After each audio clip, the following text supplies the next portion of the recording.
Now that you have downloaded the SwissBorg app, let's get onboarded. For this, you need three different things, which is very easy. You need a valid identity, such as your passport, your driving license, or your national ID card.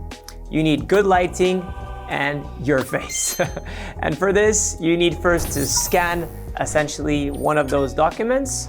Then number two, you need to take a picture from right to left. And then when this is finished, within 24 hours, your account should be approved.